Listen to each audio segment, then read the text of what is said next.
Hi, I'm Macy. And I'm Missy. We're best friends and business partners. And each week, we're going to bring you a quote that inspires us, and we're going to talk about it. Join us as we break down our favorite impactful messages for leadership and share how you can apply them to lead with confidence and purpose. Get ready for a fun and authentic journey into leadership, life, and everything in between. Well, hello, bestie. Hey there, bestie. Here we are again, another week, another episode, another great guest. And another great quote, too. Yes.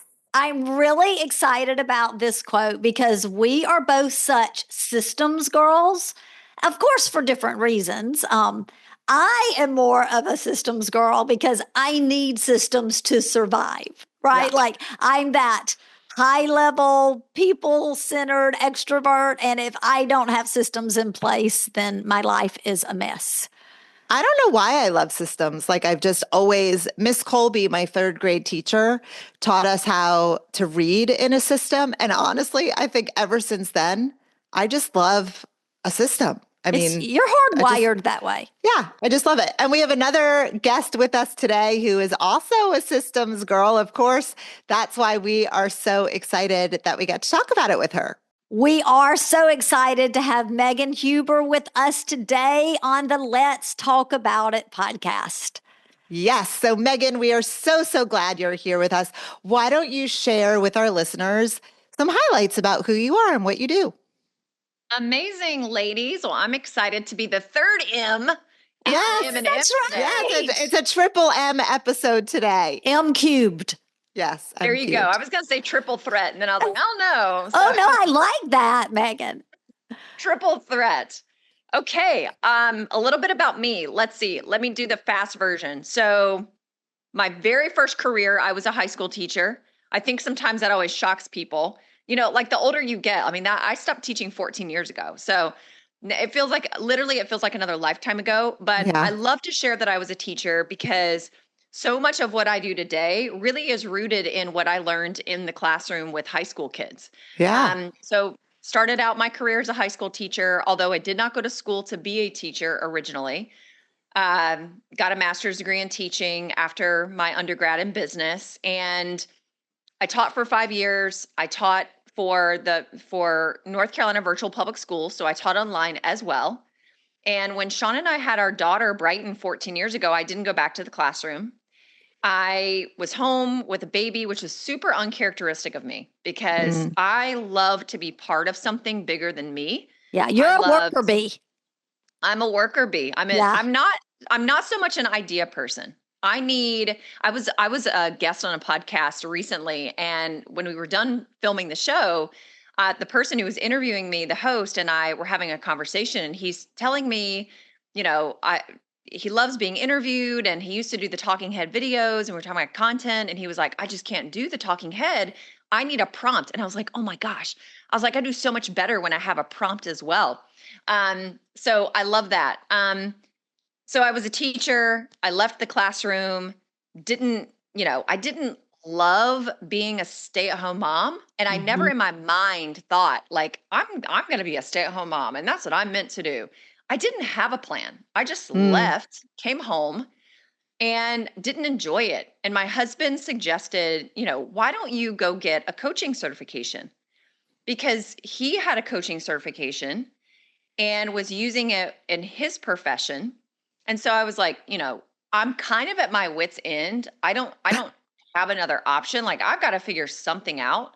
Yeah. So I went through a certification program, and it was long. It was 4 or 5 months long and pretty intense. And I thought, oh my gosh, this is so similar to the way I interacted with my high school kids. Mm-hmm.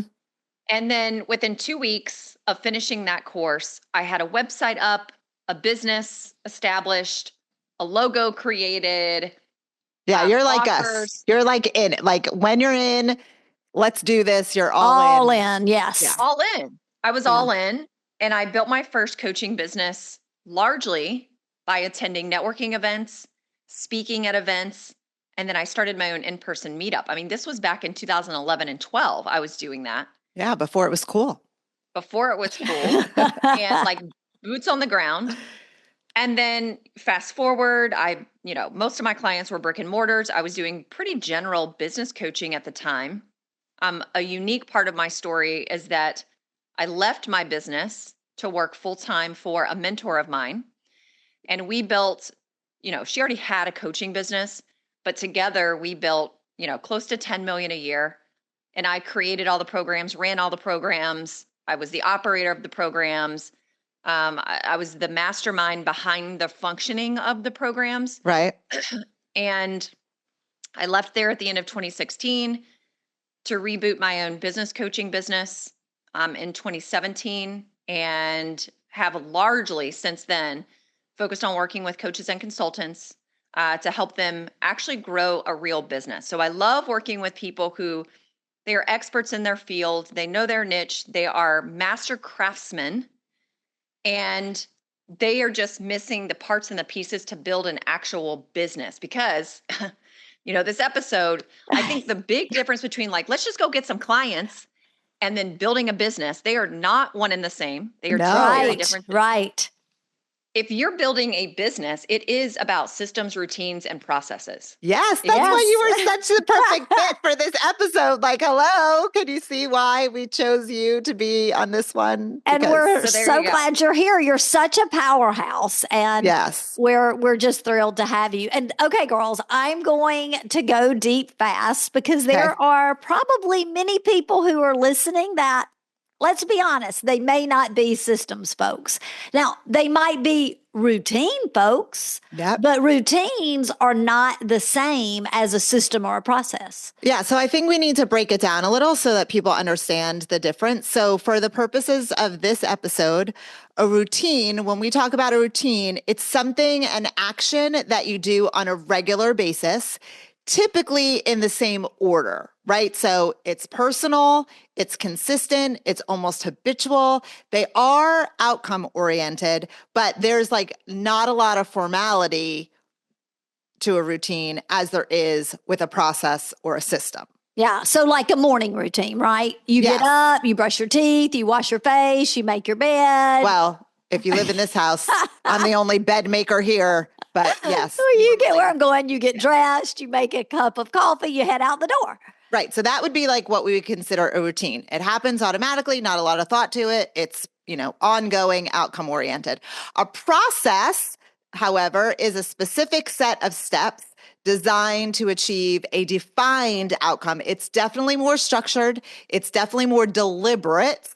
And usually you're documenting it, right? There is a process of how you're going to do it. Yeah. So like baking a cake?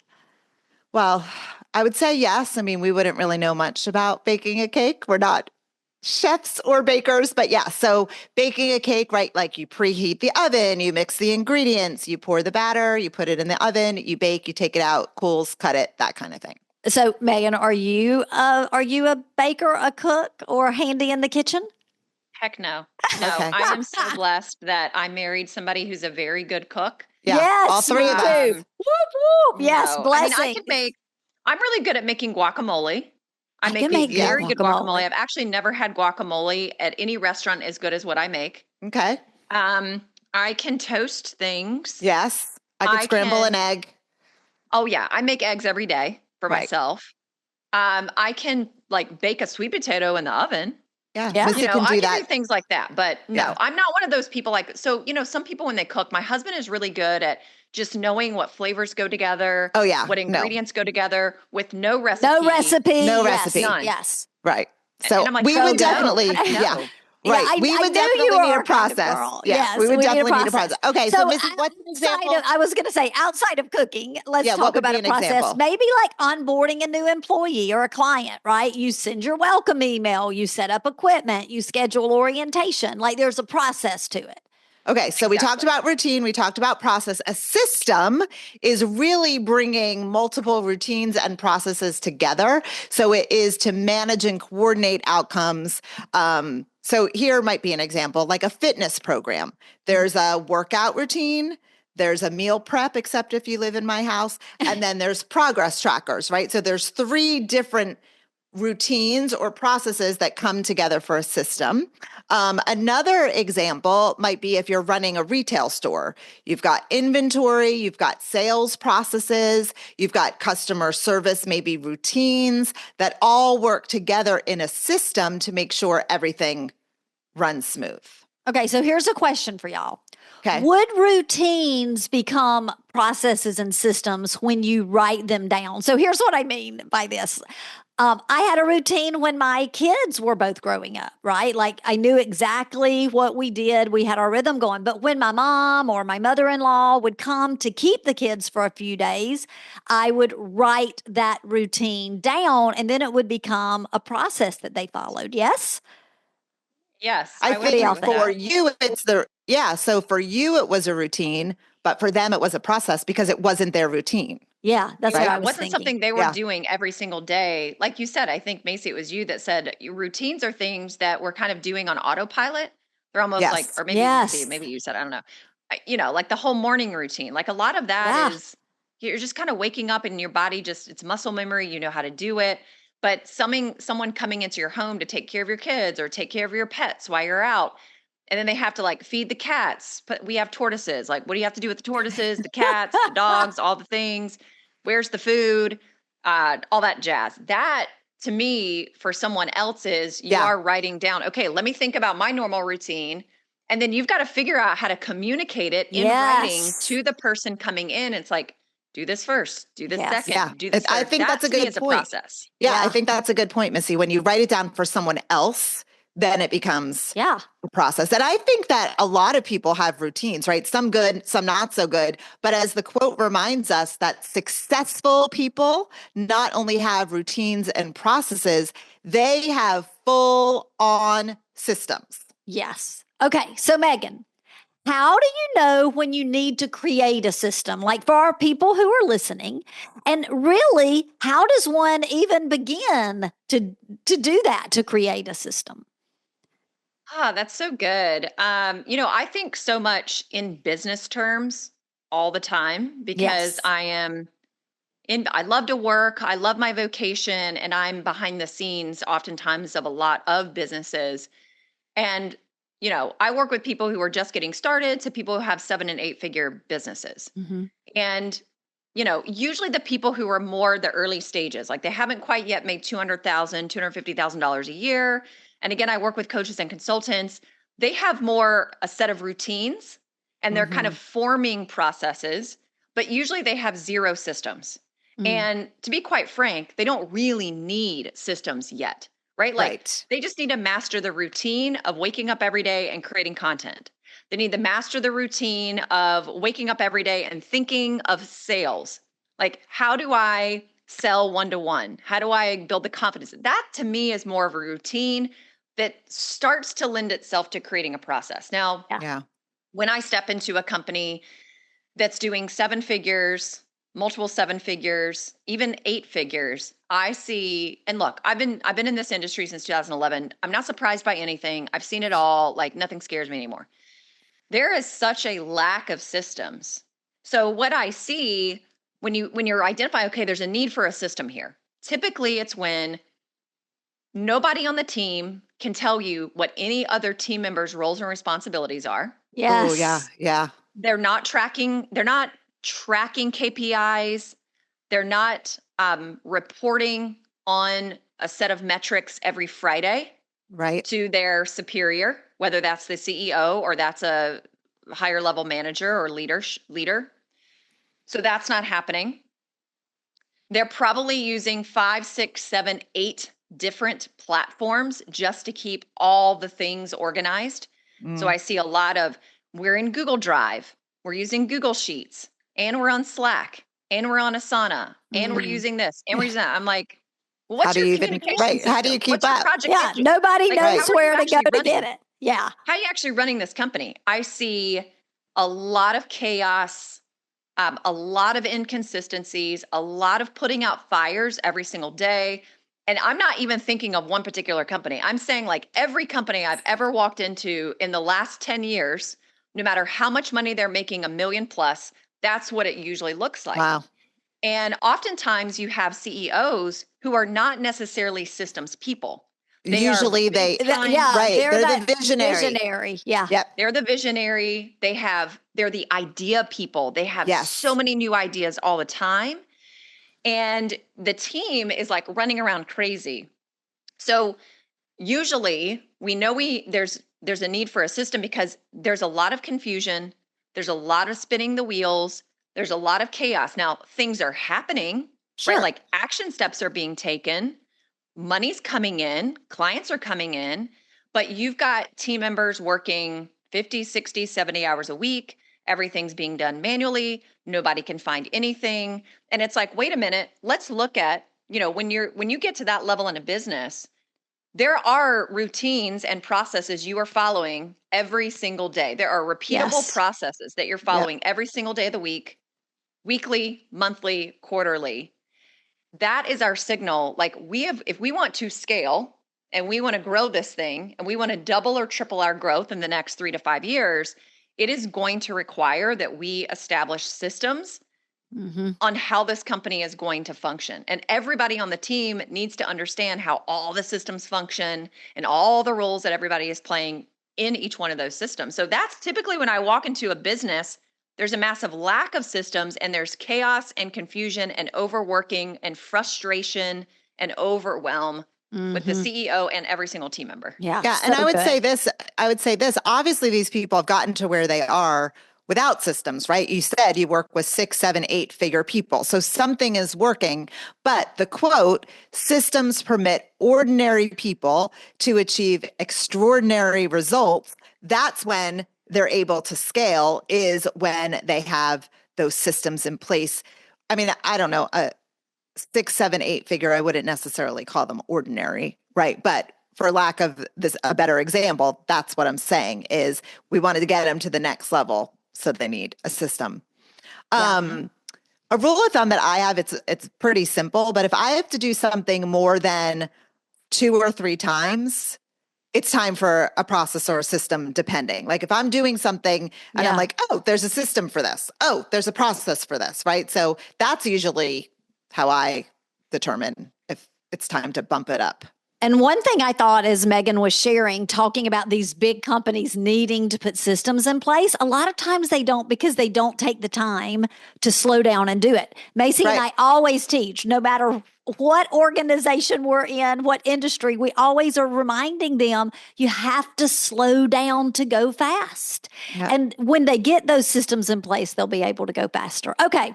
So that's actually, let me piggyback on what you just said. Yeah, please do. A lot of CEOs, what you just said about you've got to slow down, so they're terrified to do that. Yes, I know. And right. That is actually the sentence I hear the most often when I come in. I'm afraid to. I'm not. They'll even say like, I am not available to slow down. Like I'm not going to do that because there's this. Well, I think we've hit on a couple of things. I think there's a fear that if I slow down and put these things in place, I'm going to lose. I was just going to say, they're going to miss out. Lose clients right now, but I'm going to lose like the money that could be coming in. We've got to just like, or momentum on the. Yeah, I'm going to lose momentum. Money's not going to come in. I hear that a lot, and I think oftentimes, again, the business owner doesn't necessarily think in systems, and so to them, they're either confused by systems or they are not. They know they're not the one who can lead the charge on building the systems. Or they think it's too fixed. And I think it's important to say, like, even though we're talking about routines, processes, and systems, which to a lot of people, that is like big red X. Yes. I don't want to hear those words. Right. The name of my company is Structured Freedom. Ooh, why? Yeah. Because structure creates freedom. So I want the listener to understand, we want routines or really processes and systems to be fixed but flexible. Yes. So there is a level of flexibility and adaptability and agility. You've got to be agile. So when we're building systems and processes, it's not about boxing us in. It's not about putting us in a straitjacket. It's not about never being able to be creative. In fact, I think it has the opposite effect. I actually think it allows you to be more imaginative, more creative, more in your flow. As a CEO, more in the position you really need to be, and especially your team. Yes, I couldn't agree with any more with what you're saying, Megan. I mean, I think having that system, but the flexibility gives that system and flexibility to your team to be able to do what they need to do. 100%. Yeah. And the team has to have a system. Yeah. And so like, again, the CEO, they need to be, they want to be the visionary. They want to be the creative. Right. And so they think they don't want to build systems, but you have to understand your team cannot perform as A players, especially if you're bringing on A players. They don't want to function in a company that doesn't have systems, because what allows them to do their job above and beyond excellence, it is because there are systems in place. Yeah, so they're structured. Your team back if you don't put them in place. 100%. Okay, so for our listeners, you have to keep in mind that a process is part of a system, right? A system is really just a bunch of processes that lead to greater outcome. So for example, here on a much smaller scale than we were talking about the big companies, you might have a process for checking your emails, for example. So you open your email as soon as you get them, as soon as you get to your desk, right? You're going to check. You scan for those urgent emails, you flag them, you respond to those high priority emails first, you archive or delete irrelevant emails, and you mark the remaining emails for follow-up later, right? So you've got that system. That literally is my process. Like, that is what I do. I scan, I flag, I respond, I archive, I delete. So that would be a process. But here, this one is more involved, right? I'm going to share a system for emails. So a system might require time management. So for example, I'm only going to check my emails 3 times a day, at 9 o'clock, 1 o'clock, at 4 o'clock. Then you are going to have that process that we just outlined before. Scan, respond, archive, or delete. Then you might have some kind of integration tool, right? Like a filter or an auto reply or a rule, which I just learned how to do rules and I absolutely love them. I love something a rule on an email. Something that's going to like help you categorize or delete. Then you might have something like that's a little bit more in depth, like a collaboration rule. Who's handling what type of email? If you have shared emails, what's the time response? Then you might have something called a performance tracking, where you're regularly reviewing email analytics and feedback and all of that stuff. Well, my system wouldn't involve that. Yours might, but that is extreme to me. But I know that you love that. Well, it's a little bit extreme for me too, but I mean, we do need systems. And again, a lot of people have routines. They might have processes, but if you want to achieve extraordinary results, you have got systems. Yeah. So, all right. So Megan, we really want to hear your thoughts on this. How do you personally define a system, and why do you think systems are essential for achieving extraordinary results? I mean, you've already kind of given us a glimpse into it, but. Yeah. So my definition of a system, and I want to put this in like super like common terms. To me, a system, well, we've kind of already said it. It's a combination of repeatable processes, and you're combining them together for the main purpose of simplification. Yes, we haven't mentioned that, and I think that's amazing. So systems really equals simplification. Simplification, because look, business kind of innately comes with its own set of complexities. And we're making it more complex when we don't have systems in place, because we're just trying to fire and execute on a lot of separate processes. Yeah. So I think it takes a lot of the complexity out. It simplifies, and it does give you a very clear pathway on how do we actually move forward. I also think systems allow us to repeat something over and over and over again. Yes. But from the perspective of how can we improve this so that we're getting even better results? And even more simple. You don't really measure a routine. Right. Like, I'm not measuring or tracking like how fast can I brush my teeth today? Right? Like, we're not thinking like that. Even a process, the process of how I check my email, I check my email and then I I've got Flag it. folders or labels, and then I like categorize my emails so I can save them. That's more like a process. Sure. But I'm not measuring that. I'm not trying to improve that. It is what it is. It helps me be like somewhat more productive and efficient, I guess. But the system, we're really like, we're tracking it, we're improving it, we're optimizing it.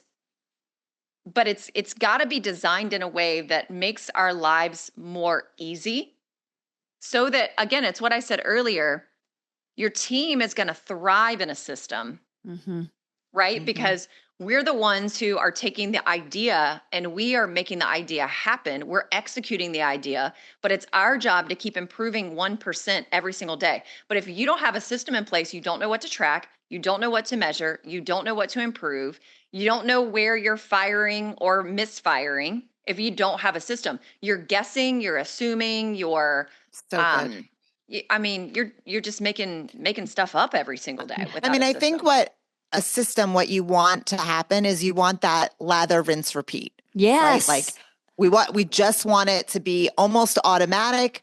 Don't really think about it. Let's just make it happen. What I love the most out of what you shared about besides the simple system or, system equals simplification, it's that reflection piece. It's like, we've got to look at what we're doing. We have to track this. We have to analyze it. And again, like you shared, Megan, and we would agree, most CEOs, not everybody, because everyone is wired differently. And there are some really great CEOs that are so analytical. I mean, I think of Steve Jobs, right? He was probably so analytical as being a CEO. He was also a visionary. So he was kind of unique. But if the CEO can't wrap their mind around it, there has to be someone else at that high leadership level that can, or else they are never going to break that ceiling that they have for themselves of that 6, 7, 8 figures. You're not going to get further along by doing what you're doing right now. Yeah, and the system helps create predictable results. Yes. Love that. Yeah. Love that. And then look, at some point, whether it's a few months down the road, a year, a few years, oftentimes the system isn't going to continue producing the exact same results that it did. Right. But again, it becomes so much easier to solve for the right problem when you have a system in place. I'll add this as well. I think as entrepreneurs, when we don't have systems in place, you're making it harder to identify what the real problem is. And you're having to dig and dig and dig and dig. Yeah. And what I want entrepreneurs to embrace is you want the problems to be staring you like straight in the face.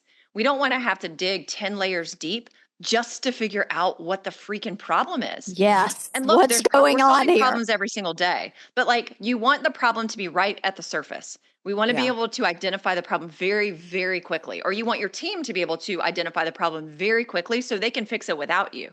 I'm telling you, you're not doing that. You will not be able to do that at speed if you don't have a system in place. Yeah, you'll be bogged down trying to figure it out. Yes. Megan, I heard and you oftentimes you're wrong. Oftentimes you're wrong in what you're identifying the real problem is when you don't have systems in place. Yeah. Yeah. You're solving for the wrong problem. Yeah.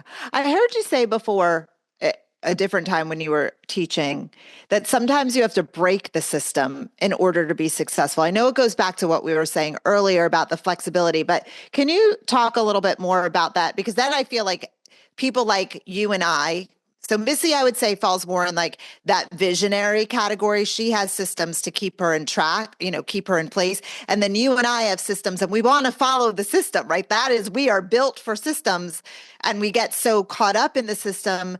But you had said like you have to break the system in order to be successful. But someone like me would be like, I don't want to break something. It's so pretty. Working. It's so nice. Yeah. It's working. So talk to us a little bit about that, about breaking the system sometimes in order to be successful. Yeah. So a good example would be the number of clients that you're bringing in on a monthly basis, a weekly basis, a daily basis, whatever your cadence is of bringing clients in. Okay. Let's say that a company is bringing in, I'm just going to use really basic numbers, 10 clients a month. And there's a certain system they're following for lead generation, sales, and then onboarding them into the program and then delivering that program, right? Then let's say you bump it up and your goal is to acquire 100 new clients a month. Okay. The system that you had for lead gen, sales, and client onboarding and client delivery, the identical system is not going to work for 10 clients as it is for 100. Right. It's not going to get you there. To change something. Then if you want to go to 1,000 clients a month, the system you had to acquire 100 clients a month is absolutely not going to work, not even close, if you want to acquire 1,000 clients a month.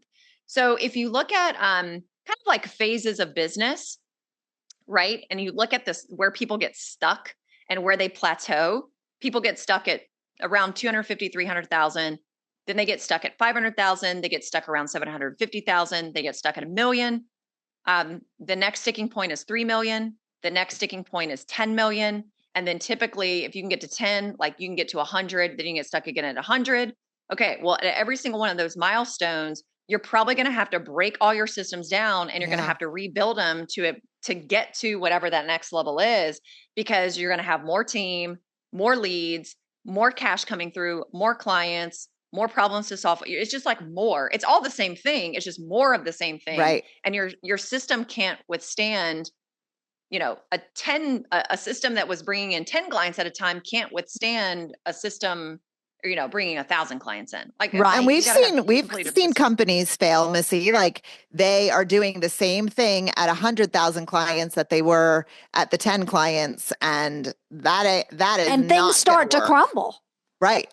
Yeah, absolutely. So, okay, good. I like it, Megan. So, what about a personal system? Do you guys have a personal system that has transformed your life? Do either of you have something that you're like, this is a system I use in my personal life that has transformed? I do. I have one I'll share. Okay, so this one is a lot simpler than talking about something you might need for a company that's plateaued at 100 million, right? Personal one. I know, but it has made a huge difference in my personal life. So I used to become so frustrated when I would get to the grocery store and I would have left my list of what I needed to get back at home on the cabinet or even in the car. And so I use Alexa for my personal shopping.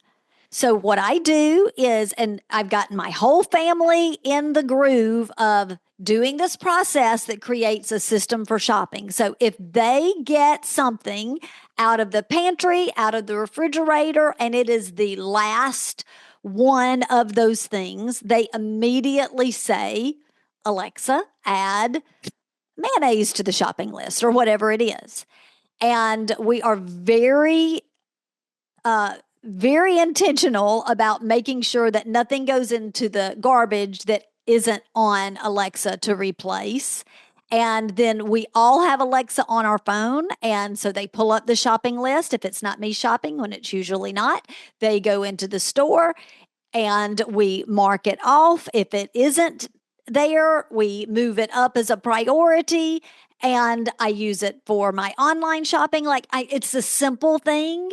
But we have it and nobody follows. So. Oh my gosh. I was like a lunatic about getting this right. Yeah. And we've got a great system now and I never feel stressed about groceries. All right, Megan, what about you? What's a system that you have in your personal life? Oh, yeah, I'm like racking my brain over here. So let me just out myself a little bit. I think I do have one I'll share. Okay. I am not a domestic diva. So sit next to us, girl. You are in good company. I don't do a lot of things in my personal household. My husband does it all. Yes. Yeah, almost all of it. So yes. I don't cook. I don't clean. Same. My husband largely does, not the right word, manages. He's more like the household manager, personal. I mean, he has his own business too. Yeah. He's always been the one who booked whatever lesson or extracurricular or sport. He does all that with our daughter. She's older now. I mean, she's 8th grade, 14. So when she hit middle school, I started getting a bit more involved in that, just largely because of her age. Not that I was going to everything, but I wasn't the one facilitating any of that. Right. Pick up, drop it. He does all of it. Yeah. My husband which too. Is really what has afforded me the ability to have my success blinders on and build businesses. Sure. If I hadn't have had that to the degree that I have for my husband, I would not have been able to build what I have built over the years. Mm-hmm. So you do have a system. Your system is husband. You give everything to your husband. I mean, that's your system. Yeah. I mean, literally. I guess he has systems, but let me share. I will share one. Okay. That's personal. So I run our finances in the personal household and the business. So again, I think in spreadsheets, I think in systems. My husband does not. He has like his own set of systems. But I guess my like personal finances system, I have a certain I don't know the right word. It's in a spreadsheet. We'll just call it a budget. I'll just call it a budget. That's the easiest way to call it. We don't budget. I know exactly how much money it costs us to live every single month. In a spreadsheet, I have an itemized list of every single thing and how much is allotted to that the first 15 days of the month and the second 15 days of the month. Yep, same. And then at the end of every week, I open up our bank statement. I go through every single charge and I fill in all my numbers. Like I could have somebody else do this, but I actually really like doing it. I fill in all of the numbers and I can see I have in the spreadsheet, did I go over or did I go under? And then it adds up the total for the first half of the month. I do the same thing for the second half of the month. So then, every month I do certain things with that. At the end of every year, I then have this one big spreadsheet that I actually do for taxes where I go back and I have my itemized list for the year. I add everything up, blah, blah, blah, blah, blah. I have formulas all in there. I know how to use spreadsheets really well. Yeah, I have you do. all the formulas already there. So that would be a system. Definitely would be. It's definitely, my system, it's opening. Give it to Louise. My personal system though, open my phone and look at my app and just check and see what. And I used to do what Megan, I used to do what Megan did, like make sure is the checkbook balanced? And I'm like, but why? The money's either there or it's not there. So that was a system I kind of let go. And now what's a system you have to share? Okay. Mayce? So it's kind of general, but if I look for something, like if you say, where is this paper or where in your email is this thing? If I looked for it and it's somewhere else, then I move it to the place where I looked for it because that's where my brain is telling me it should be. So we have like a filing cabinet in my office. We have one in the garage. So if my husband says, can you pull out the XYZ? If I go to the filing cabinet in my office, but it's actually the one in the garage, it now gets moved to my office because that's where I thought it should be. So I don't know if that really qualifies, but it's a simplification. And we said systems simplify our lives. So I think it's definitely a system. I hate nothing more than trying to find something that's lost. And I always am triggered, like I need a system for this. Okay, Megan, let's go into a question. It's kind of a two-parter. Have you ever worked in an environment where a lack of systems held people back? And how did you navigate that? I'm sure. And then can you share a story where implementing a system helped that average person or individual really achieve something remarkable? So let me just add for the first question, because I think we have talked, like, obviously that is what you do. So talk about how do you get the CEO, right? That person who is in charge to understand the value of the system that they're not using. How do you navigate holding that? Them back. Yeah. How do you navigate that? So I think they do understand it. They just don't want to be the one who's enforcing it or helping the team build it. So oftentimes when I work for or work with a company, I'm not really working with the CEO that much. They have to be on board with what's being implemented. Yes. But oftentimes I'm working with the team. So I'm helping the team build those systems out and directing them and managing them or whatever, identifying, I always start with an audit. So I don't really have to work that hard to get the CEO on board. They're at a level of awareness where they understand there is a lack of systems and they know that's a problem, but they are so crunched for time. And they're also, which is interesting because a lot of them are working with people, their clients, but they're not as good with the people on the team. And what I hear every single one of them saying is like, I don't want to micromanage. I just want people to come in and do their job. We hire the experts. I just want them to come in and know what to do. And just do it. and just do it. But I'm telling you, even if you're hiring an A player, you still have to give direction on, well, what are the systems we have in place here? Mm-hmm.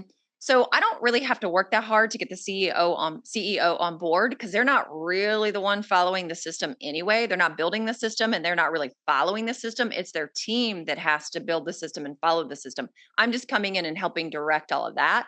And then I make sure that it's done. But most businesses that are people are so surprised by this, but even like massive companies making hundreds of millions of dollars, it's like a nut house back there, because there is such a lack it's of crazy. systems. Yeah. It's almost like you can't even imagine that they've gotten to how far that they've gotten with the lack of. So, I mean, Missy, we see this so often. It's like, you don't even have a system. How are you successful? Because if the quote is successful people, systems allow successful people to achieve ordinary results. Like, how have you even gotten this far? It always makes me extraordinary results. It really does show you what's possible, though. Like, you don't have to be perfect. You can be messy. You can do it in this imperfect, messy way. But what it does show you is, as long as you have belief and you have fire in your belly and you can sell, you can build something really extraordinary. There does come a time where, like, this is what's happening to people. They're getting so burnt out.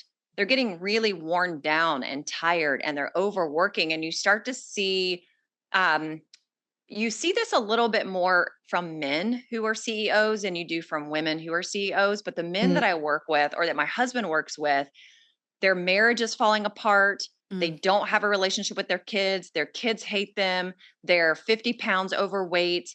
They're on the verge of having a heart attack. They're pre-diabetic. They have no friends. They hate their life. They're 2 steps from committing suicide, because they've just gone all in with building. And what you find out is there's a big lack of systems. And so, it's the rest of the life that's falling apart, because then they also don't have systems in any other category of their life either. Right. Megan, have you read Dan Martell's book, Buy Back Your Time? I have not. Because it's a systems book. It's actually changed my husband's life and how he runs his life and his personal life and his professional life. So I was just wondering if you've heard that one. All right, I'm going to ask this question. This is kind of like a life hack question for all of us. I want to hear something from both of you. What would be a tool, a habit, a framework that you use personally to maintain your system? Like, for example, a to-do list and a calendar. I live by my calendar. Like, my calendar is my system. Now, my husband's taken that to another level, and he color codes his calendar, but he uses Gmail calendar and I use Outlook, and I don't think Outlook lets you color code. But if someone says to me, can you do this? I'm like, it's got to be calendared out. So calendar would be something that I use to maintain my systems. What about you girls? So that's a tool, right? Okay, so you go. Yeah, a tool.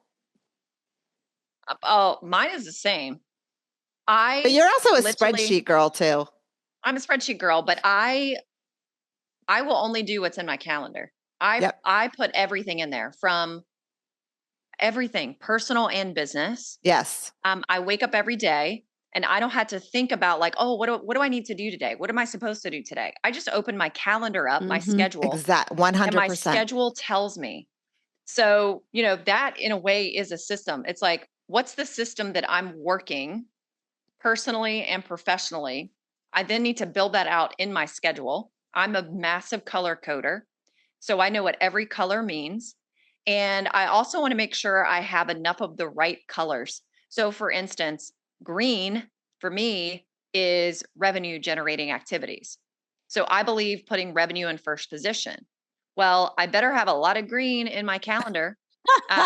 Client work is yellow. So if I'm actually delivering on client work, that's yellow. Also, I will create, if I just have like a to-do, like an hour of to-do administrivia, I'll put that in my calendar. But then in the description, I'll put the list of, like, well, here are the 10 things that I need to do. So I don't have to remember it in my mind. I don't have it written on a sheet of paper I can't find. It's just all right there. So that it's out of my Outlook? head. Do you use Outlook? No, I use Gmail. Gmail. See, Gmail is We may have to switch because Gmail is the one that lets you color code. That's the one thing that's missing from my calendar. I know Missy doesn't care she's about so any. excited about all of this, Megan. I Here know, we but go. then I'm like, oh my God, how do I switch from Outlook to Gmail? Like that might get complicated. All right, Missy, what's your thing? What do you like So to? I mentioned Alexa, and I do the Yeah. same thing with Siri. If Yeah, you're a big I'm big Siri. on telling Siri to do things for me, to put something Yes. on my calendar or to remind me. So I use Siri a lot. I mean, it really is a tool. She's always with me and she's pretty dependable. So I'm a Siri girl. Yeah. I'll give another one just because me and Macy gave the same one. I was chatting with a friend recently who's also a business owner, and I was alluding to this a little bit earlier, I think in my intro. And the way that my brain works, and I think how I'm wired, I'm not an idea person. So one of the things that I do not like doing, and I don't thrive in doing this, is just like sitting down by myself to do like a Facebook Live. It's like, okay, what the heck Yeah. am I going to What am I going to talk about? I'm Right. just not like this. I'm not a big idea person. And the other thing that I've also noticed about myself when coaching clients, so this was a few years ago, I ended up shutting down my group coaching programs and my mastermind because I was getting so frustrated. I thought, this is so interesting. I thought I was getting really frustrated working with people who were brand new in their business. What I have realized years later is it wasn't that I didn't like working with people who were new. I had a really hard time helping people who they wanted to start a coaching business, but they were so unclear on their niche and what they were actually going to build a business around. And then they're kind of looking at me like, well, you tell me, like, what should my coaching business be around? What should my niche be? And I literally felt like I was being choked, literally at the neck, like I was being choked, strangled. And I literally be like, like I couldn't even like get words out because it's like, but you're giving me nothing. I have no springboard. I have nothing to start from. Like you got to throw me a bone, you know? And so I have since realized that. So fast forward, a tool that I am really loving and I'm loving. I'm excited. I'm like waiting on the edge of my seat. I want to know this tool. Is ChatGPT. So I do the paid version, and here is how I use it. I mean, every once in a while I'll use it to like write something for me, but I use it as a almost like an assistant to be an idea prompter for me. Okay. So I use ChatGPT to feed me ideas or feed me questions or feed me prompts or feed me a title. And that's all I need. I just need like a little seed. A little and then something. you can take action. Then I'm like, I know exactly what to do. So what it does for me is it saves me tons of time of sitting here, thinking it through. And then the longer you sit here and think, this is what the mind does. You doubt, you second guess. Oh yeah. You question yourself. You start saying, well, I'm a fraud. I'm an imposter. Maybe I don't know what I'm doing, but it's just recognizing like, well, how's my brain wired? How do I function? How do I process? And what tools do I need to help me? Even with content, it's like, I love being interviewed on podcasts because the questions you're asking me, I'm not asking myself these questions. I'm not and you know the answers. Come up with the questions to ask myself. You know the answer. And it's like better stuff comes out. And what I love too is that everything that we mentioned, the calendar, the Alexa, the ChatGPT, they're simple. Like they're simple ways to get like huge and not results. Terribly expensive. Not terribly expensive at all. That's right. You do have to know how to use the tools in the right way because if you use them in the wrong way and they're not supportive, then they're not going to be ChatGPT. You have to learn how to use ChatGPT and train it based on how you function, and you've got to know yourself really well. It's the same with a calendar. A calendar could not help you at all if you're not using it effectively. Right. Well, we'll have to have a whole nother podcast on that maybe. This has just been incredible, ladies. One of my favorites so far, I think. It totally speaks our language. And again, for different reasons, but it speaks our language. No, I agree. So for today, if you only take one thing away from this episode, let it be this. You don't need fancy tools or complex frameworks to create a system. A few good habits, some clear goals, a little structure. That's really all you need to get started. And Reminder, systems don't have to be perfect. They're going to evolve as you refine them, and you can adapt them to changing circumstances as you need to. Amen. So good. So this week, we want to challenge you to think about one area in your life that feels maybe a little bit chaotic and overwhelming. And we want you to say, what's one small system I can create to make my life easier? Maybe it's setting a daily time to check emails or meal prepping on Sundays or creating a simple to-do list for your mornings. Whatever it is, start small, be consistent, and you just watch what happens. And for our listeners, we've got a special gift today, don't we, Macy? We do. It is the top 10 systems that every leader needs. It's a checklist, a practical resource that we designed to help you identify and implement essential systems that are going to save you time, reduce the chaos in your life as you live and lead, and help you achieve extraordinary results. So you can grab it in the show notes or email us at connect@impactfulmessages.com. And for our listeners, we would love to hear about the systems you're building. Share your ideas with us on social or in the comments. We would love to know.